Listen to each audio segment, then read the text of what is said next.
Welcome back to the Heal the Hurt podcast. Today I'm going to be talking about the 15 reasons why rejection is good for you. I know, sounds crazy. Who would ever want to experience that? But seriously, when you have the process that I'm going to share with you, you'll see, it's what I always say, no one ever rejects us. Now, that sounds like an intellectual concept because we all feel that sense of rejection. So it's, how can I really internalize that and feel as though I'm not being rejected? Well, this process that I'm going to share with you lays it out. And it's not really 15 reasons, it's a 15-step process so that you can arrive at that truth, because it is truth. Nobody ever rejects us. And this will give you that feeling reality, which is what we're after, because you can tell you've been sitting there thinking, well, Kenny says this isn't rejection, but if you think it, you can't believe it. We have to feel it to believe it.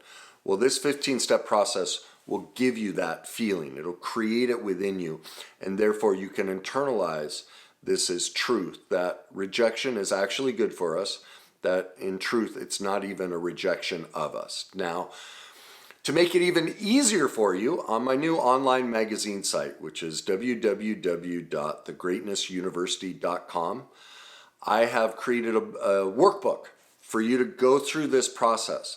So all you have to do is go to the website, again, thegreatnessuniversity.com, look at free content, and you'll see, it's by the same title, 15 Reasons Rejection is Good for You. You'll see there's a free download for this workbook. So you can print that off, and every time the sense of rejection comes up, you can work through this process so you can start shifting from the old feeling, dysfunctional feeling of rejection, into the healthy feeling of what we're going to create here, that, oh my God, this had nothing to do with me.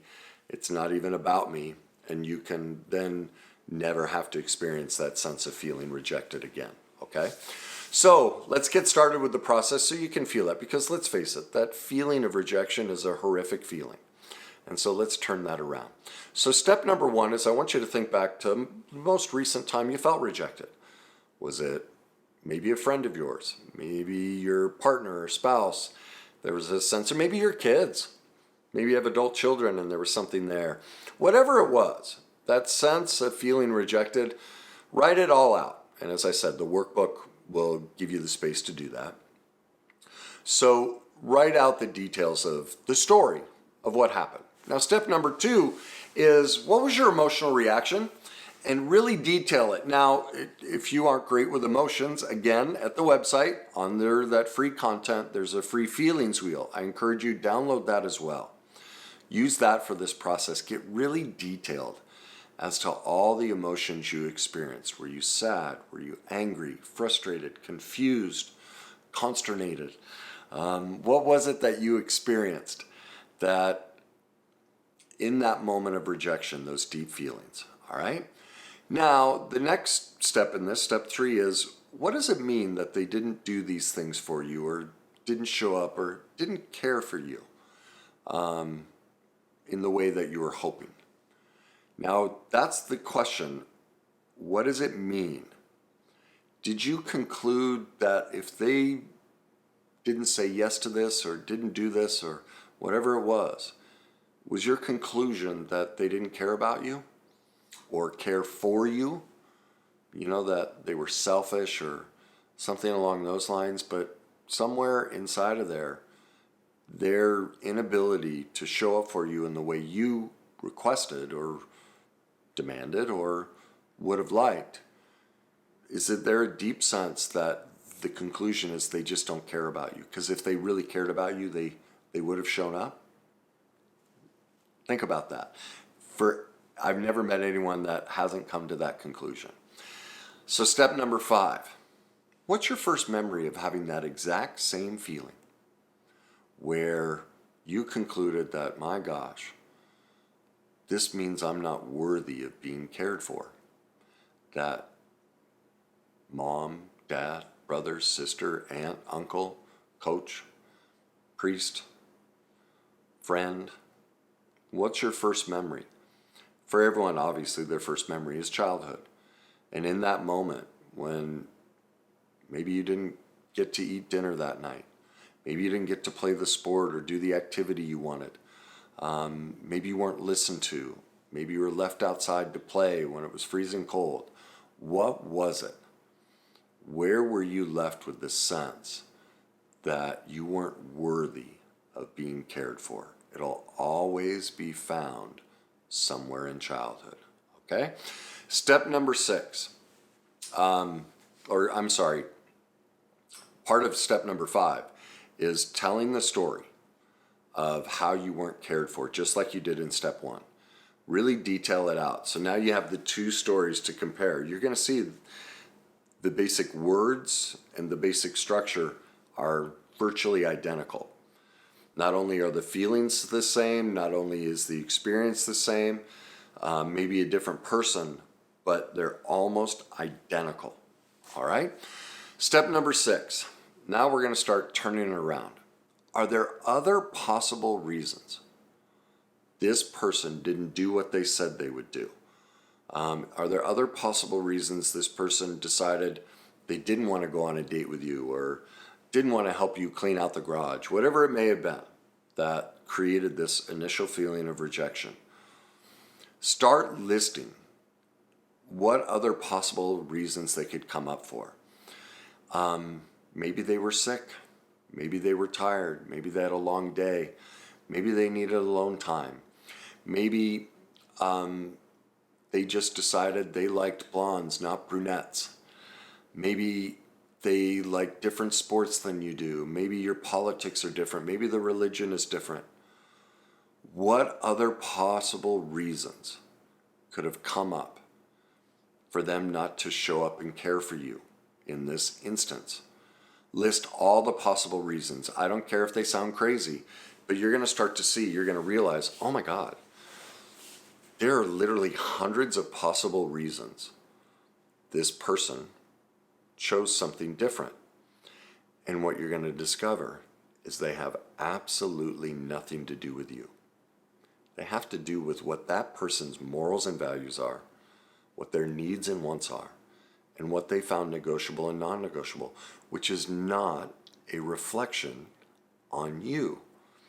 It's like, somebody likes sherbet, ice cream instead of Rocky Road. Is that a rejection of you or just a different like? Somebody didn't go to the movies with you. Is that possible because they rather go monster truck watching than the movies? That's not about you. They just like something different. Do you see? When people choose something different, all they're ever doing is choosing something that they like, that works for them. That doesn't mean what we like is bad, but we will internalize it as though what we like or what it is we want is bad. And so this gets to step 7. Do you see what this teaches us about us? Do you see that we're reacting to our perception? We're not reacting to reality. It's our interpretation of what might have happened, not what actually happened. So because of our childhood pain, because of our original wounds, our original abandonment, whatever it was, we learned a perception that we were unworthy of care. And we bring that. This is why I talk about all the time. We may say we're an adult, but science shows, the studies show 95% of our adult life, all we're ever doing is reliving our childhood pain. We are not present. And this rejection is the perfect example. We are 45, 65, 85 years old, and our daughter decides, I don't want you at my baby shower, and we think it's a rejection of us. It has nothing to do with us. It has to do with our daughter and what works for her, and she gets to decide that. She's an adult. But yet we're bringing those moments from the past, and we're choosing an interpretation and a perception. Who knows? Maybe you just never realized that her husband is incredibly controlling and he won't allow you around, and she's never told you. That's possible.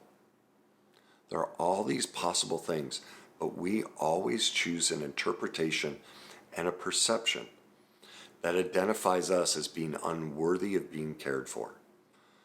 Did you also notice that in every instance, we choose the worst possible interpretation. That's what's happening in rejection. We're actually rejecting ourselves. We are creating an interpretation that goes against us, and we're choosing the worst one possible. We actually learned in those early traumatic moments to feel a sense of unworthiness. And as I talk about in my book, Your Journey to Success, this is all part of the worst day cycle. And this is actually gets into the shame and denial portion. In shame, as adults, we actually re-victimize ourselves. In other words, we choose to relive the original pain from childhood because it gives us power. And this is proof of it. We're choosing interpretations and reactions that put us in that same traumatic position. But here's the difference. As a child, I was defenseless. I couldn't stop my parents' perfect imperfections. It happened to me. But now as an adult, here I am. Instead of cycling through the thousands of different possibilities of why they chose to do something different, we instantly chose, this means I'm unlovable, I'm not worth being cared for, I'm not worthy, and we instantly choose that this must mean something terrible about me. That is us choosing to victimize ourselves. And then we go into denial. Don't want to admit that I'm doing this. No, Kenny, it's them who rejected me. This isn't me. We don't take responsibility because we haven't been shown how. Nobody's pointed out to us that this is a subconscious process where we re-victimize ourselves. And so that's what step 7 is teaching us. That we're reacting to our perception, that our interpretation of what might have happened isn't what actually happened, and that we're choosing a perception that's the worst one possible. And what is the worst thing in the world? That we don't matter, that we aren't worth being cared for. And we are doing that to ourselves. We are the one rejecting ourselves, not them. Step number 8. Did you notice that your interpretation and your perception happened automatically? You didn't even have to think about it. It's just boom. Go back to all the times in your life. And you instantly went right to that interpretation that you were rejected, that you were unworthy of being cared for, that you just didn't matter. It came to you automatically. That's step number 9. This is the proof that that's childhood trauma. We are not responding to the present moment. We're responding to the pain from the past, from either the direct or indirect messages we received from our caregivers that left us feeling unworthy of care, and we've never healed it. And so we are bringing the pain, as I just said, we're bringing that pain from the past into the present moment and re-inflicting it on ourselves. And then we'll push the other person away, we push ourselves away, we overeat, we drink, we drug, we do all of these things look at what happens in a divorce. We feel rejection, so I'll go prove them. We go almost, not everyone, but most people that go through divorce or a serious breakup immediately become promiscuous. They go look for value outside of themselves. They start to party. And in the process, what always happens is after a period of time, they get overwhelmed with shame because they realize this isn't who I am. This isn't what I want. But they victimize themselves. They felt rejection. And then they go reject themselves with their behaviors. They get their power back. Screw you. If you don't want me, I'll go prove it. I'll go sleep with all these people and do all these things.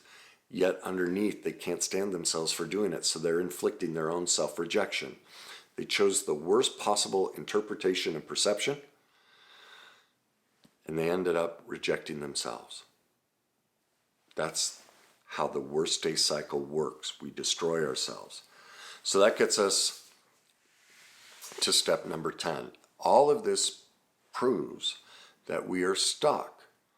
There's something inside of us that still believes we're not worthy of care and respect. Our behaviors prove that. Our thought and feeling processes prove that. The bottom line to self-esteem is, at the core of it, is a sense that I'm worthy. It's not about what I achieve or accomplish or what you think about me, or it's an overall acceptance that I'm worthy internally, regardless of what's going on externally. It's an overwhelming sense of warmth in your heart that I am worthy. That's self-esteem. It's really nothing more complicated than that. Well, do you see in our sense of rejection, this is lost, because now my esteem is predicated on you accepting me. And now I've given you power over my worth, that I'm tied to you, okay? That's step number 10. Step number 11 is, this also means that we're responding as the hurt child. We're not adult. We're not in the present day. We are 2, 4, 6, 8, 10 years old, almost every day of our life, no matter what age we are. And we're lacking compassion for ourselves. And we don't believe we're worthy of care and respect. But the beauty of that is we can do something about it, because now you're into reality of what rejection is. It's not them rejecting us, it's us rejecting ourselves. But we were taught that to reject ourselves. It's because of what we went through in childhood. We weren't aware, because no one's taught us, that this is how we bring the pain from the past into our present day moment every day of our life until we're shown a process to heal. Well, that's what this process is, a process to heal it. So let's start moving in the direction of healing that. Now we're at step number 12. Make a declaration. From this day forward, I will love and accept all of my perfect imperfections and repeatedly remind myself that I'm worthy. Because self-esteem is I'm worth, regardless. Regardless if I'm having a fat day or less than smart day, clumsy day, whatever it may be, I'm still worth. I am worth love and respect. I'm worth care and respect, and I can give it to myself by recognizing and reminding myself that I'm worth it, that your change of heart, that your decision not to show up on time, not to fix something you said you would fix, not to do something you said you would do, not to follow through on something is not a rejection of me. They're just rejecting themselves. For whatever reason, they can't follow through. Well, that's not about me. That's about their own unhealed pain and their inability to walk in their own worthiness. And so they act out their own sense of lack of worth by not showing up and following through on what they say they will. Or in some cases, it is a sign of worth that they've decided, I want something different. I want Rocky Road. I know for years I've been eating orange sherbet with you, but I can't stand it. Now that's not a rejection of you. That's actually an acceptance and love for both of us, because I'm being authentic and I'm telling you, actually, all along, Rocky Road's been my favorite ice cream, and that's what I'm going to have from now on. That's loving. It's not a reflection on us. But they couldn't be that honest and straightforward because they were working on accepting their self-worth. All right? Now we get to step news. The good news of all of this is that we recognize it is none of these thoughts and feelings were valid. They aren't who we are. That underneath it, no matter how unworthy we feel, we still have access to our true nature, to our authentic self. It's never lost and can be reclaimed. Because do you see, when we clear all this away, can you get that sense? You can feel the difference. You can feel what it, now that I've given you the process to separate out that, oh my God, that's about them, it's not about me. You can feel your sense of worth. That means no matter how awful we've ever been in our life, how imperfect we've ever been in our life, we always have access to reclaiming ourselves. It's never lost. So much of people in recovery, like, I want to find my authentic self. That's me too. And it's always right there. It's just most of the time we're lacking knowledge, skills, and tools to see it clearly, to experience it clearly and embrace it clearly. And this is a prime example. It's right there. And when we clear away the wreckage of the past and those old feeling patterns and thought patterns that disconnect us, and we use a process like this, it just really centers us on, oh my God, I see how now this had nothing to do with me. And you instantly feel a sense of worth and connection with yourself. Boom. That's the good news. You've never lost it. It's always there. And I see that there are many people that will comment on my posts and really desperate to find their authentic self. And that's what's so great about this 15 steps. It immediately shows you it's there. It's not lost. You're just on the journey to experiencing that feeling all day, every day. It just takes a little bit to kind of heal the wreckage of the past, to let it in at all times. All right? Now, the better news is that we can see that all of our so-called negative reactions, our imperfect reactions to these things, claiming and feeling like we're rejected, do you see how they're not a problem? How the imperfect nature of them are absolutely perfect? Because what do? Do you see what they do? They give us access to healing. Now that you know this process, when you feel rejected, instead of, like everyone's like, oh my God, I never want to feel rejected. I never want to feel anything negative. I never want to feel unworthy. Well, what did the process of rejection and feeling unworthy bring you to?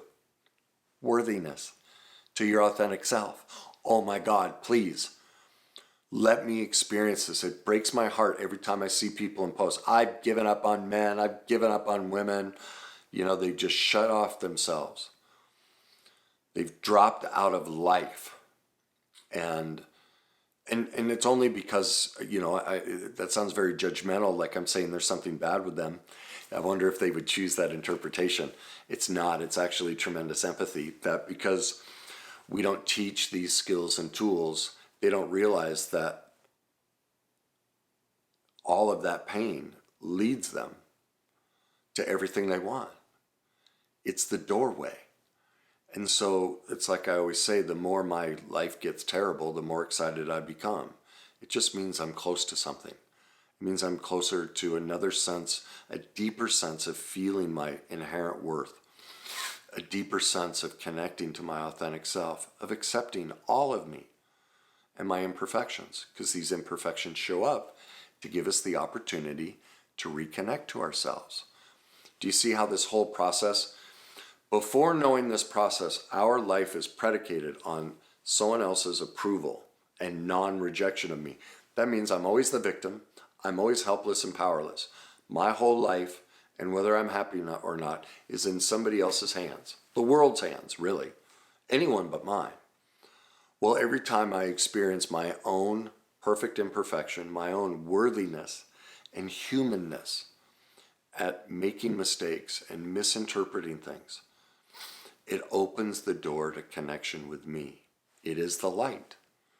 The light is in the darkness. It's in all that we avoid. And that's the sad nature of all of this, is we've all been taught to avoid these things I talk about, yet they are the doorway to everything we want. And you can't get to what you want unless you go through this. All right? Now, the best news is realizing that we do all of this to ourselves. That's step 15. Nobody has done this to us, and therefore it gives us the power to become an expert and learn and gain the knowledge, skills, and tools to change and heal. That's what we want. We want the empowerment.